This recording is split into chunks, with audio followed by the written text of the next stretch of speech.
Do you ever find that the more you have to do and the more overwhelmed you start to feel, the more distracted you get and the less productive you are? Chances are that is because you do not have an effective system for tackling your projects and tasks. Today I'm going to share my secret to limiting distractions and getting more done in less time. If you want a deeper look into how I manage my time or need help developing your own strategies for getting more done in less time, I do have a few one-on-one coaching slots available. Jump on a free 15-minute discovery call with me to learn how life and time management coaching can help you boost productivity and efficiency so that you can create better work-life balance.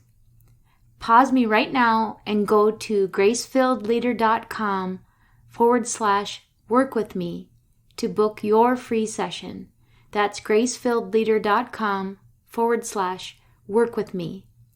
Then come right back here, pull up a chair, grab a notebook and pen, and let's dig into today's episode. Welcome to the Grace-Filled Leader Podcast. Do you want better work-life balance? Do you get stuck in patterns of perfectionism and people-pleasing? Have you always been an overachiever but never really feel good enough, no matter how much outward success you achieve? Do you want more time for the things that matter most? Hi, I'm Tanya, a wife, mom, leader, certified Christian life coach, and Jesus lover. For most of my life, I tried to find worthiness through achievement, but no matter how hard I worked or how much I achieved, I never felt like I was enough.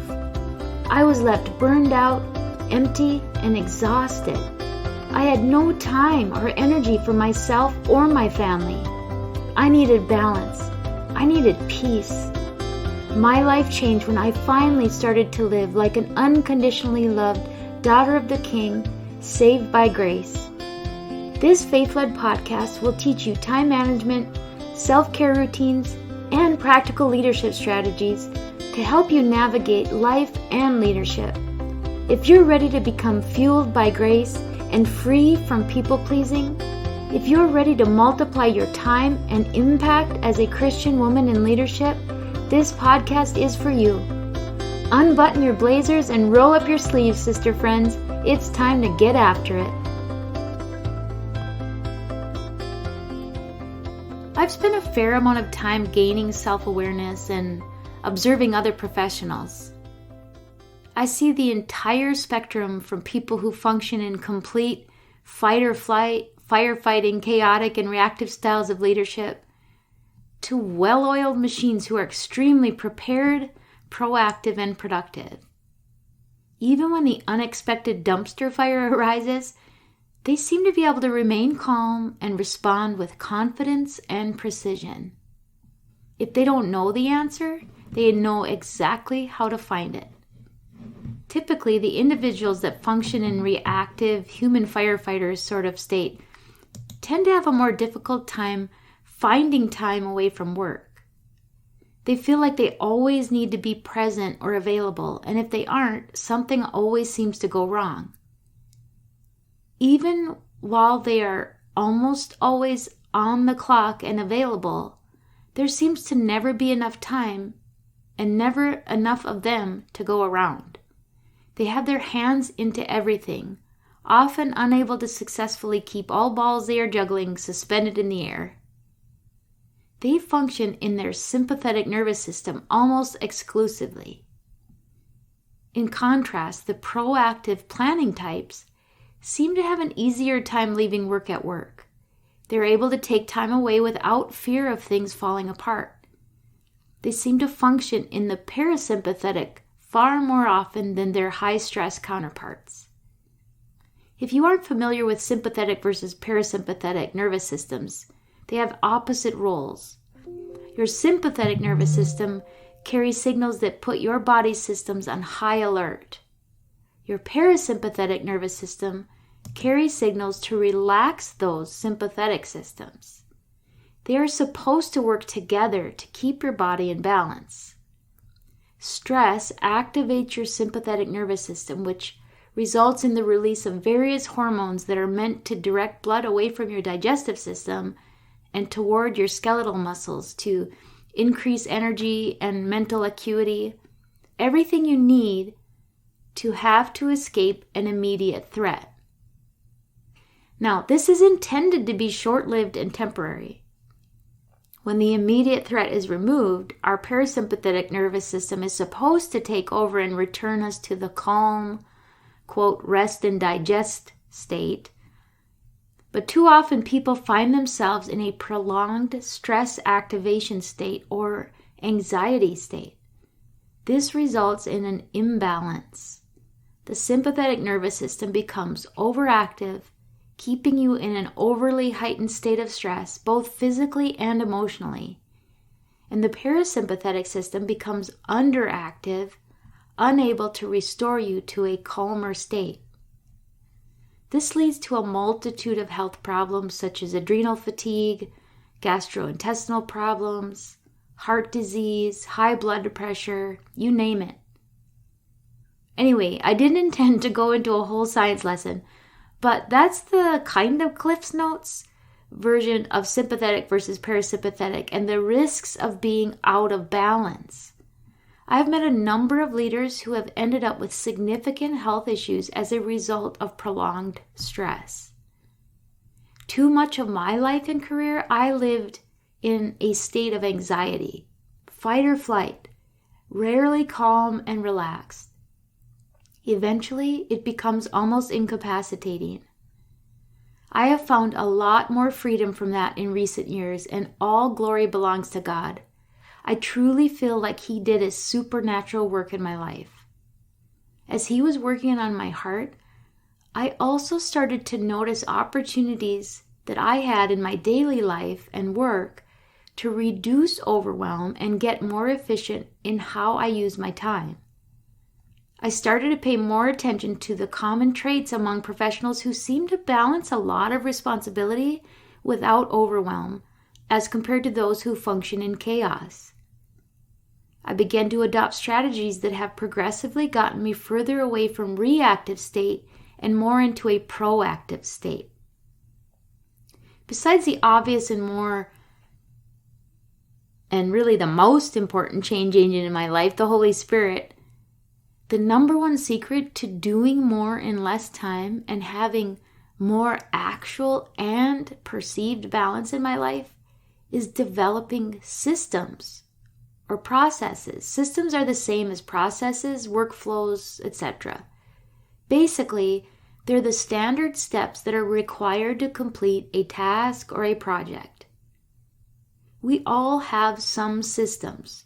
We just don't stop to think about it. Or we don't put our systems down on paper. We keep them in our head and we don't even realize we have a system. Sometimes that means we skip steps in our system because we rely on our brains to remember all of the steps. So, to go a step further than saying that systems are the secret to saving time and creating balance, getting our systems out of our heads and onto paper or into a system that allows us to replicate, retrieve, and share is the real secret to boosting efficiency and balance. We all have things that we do every day, every week, every month, or every year. We have processes for doing things. Some of them are done so frequently we don't even have to remember. They are just automatic. Others we maybe don't do often enough that we have to stop and recall our process. Either way, if we don't have them recorded, what happens when something happens to us? How would someone else know how to do what we do?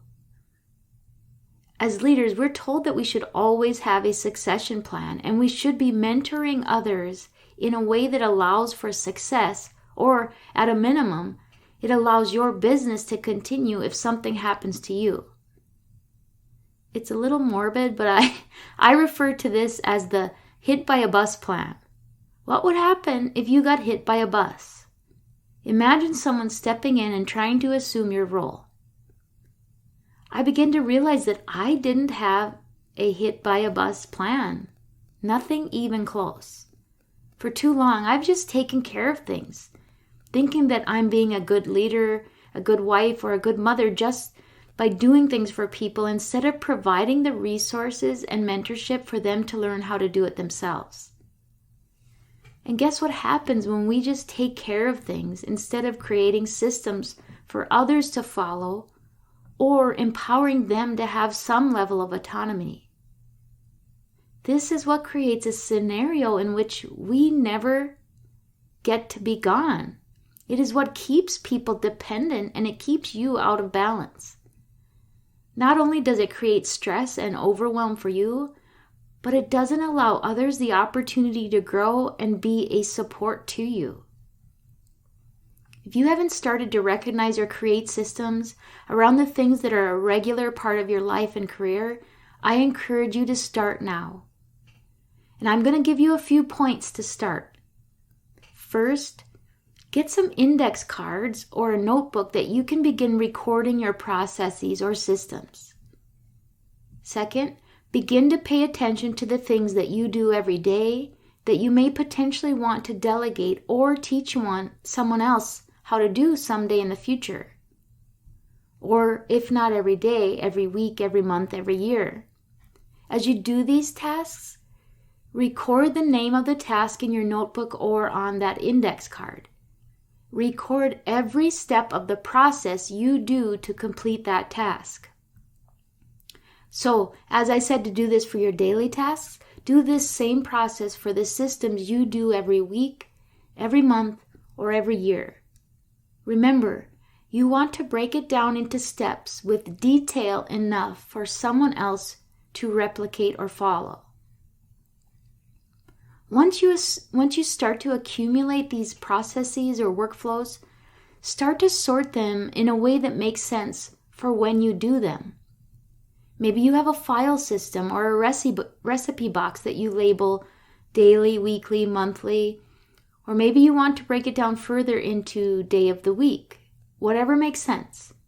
The idea is to organize things in a way that you will find it, use it, and can easily share it. I actually use an electronic system to house my systems. It allows me to reuse my project cards over and over, creating action steps that I don't have to try to remember. They stay front of mind, and I can mark them as complete when I'm finished. I incorporate certain projects or tasks into my time blocks for the week according to priority. Not only has this drastically increased my efficiency, but I find myself far less apt to become distracted. The reason is I don't get so overwhelmed thinking about everything that's on my plate and where to start. It all lives in my project management system, and I just pluck away with one item at a time.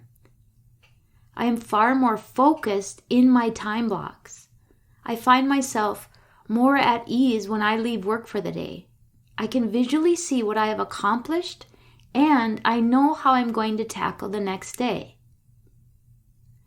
Back in episode 17, I talked about Stephen Covey's time matrix, which describes 4 quadrants of where we spend our time. The Eisenhower matrix is very similar. Both have you grouping things according to importance and urgency.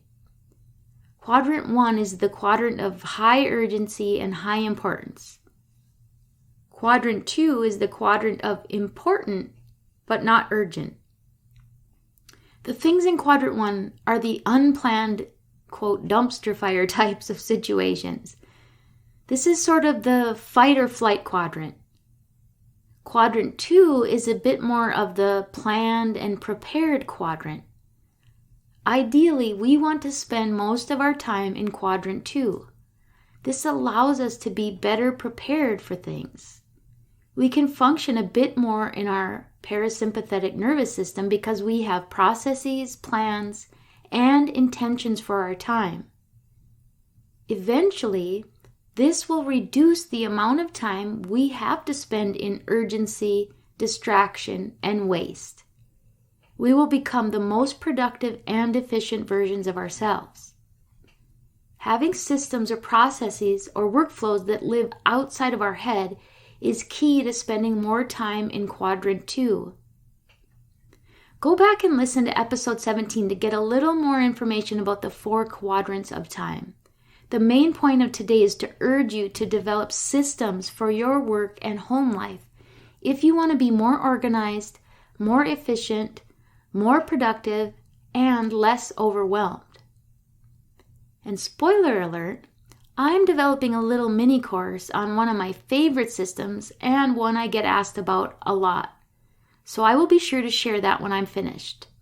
And in the meantime, I actually have a free resource for you. You can get access to my email inbox management system by going to gracefilledleader.com and clicking on freebies. It is my step-by-step process for keeping my inbox empty and staying on top of my to-do list. I will also put the link in the show notes. And before I go, I want to remind you to register for the Renewed Virtual Conference. It is free and it is coming very soon, November 6th through the 10th. The link is in the show notes. This is an event that will fill you up and it will be accessible at your convenience. You have nothing to lose here, ladies. It is 100% free, so get registered now. And until next time, I pray the Lord fills you with gratitude and His amazing grace. I pray this episode blessed you, spoke to you, or encouraged you in some way. If so, please share it with a friend and head on over to Apple Podcasts to leave me a review. That's the only way for me to know if you're enjoying the show.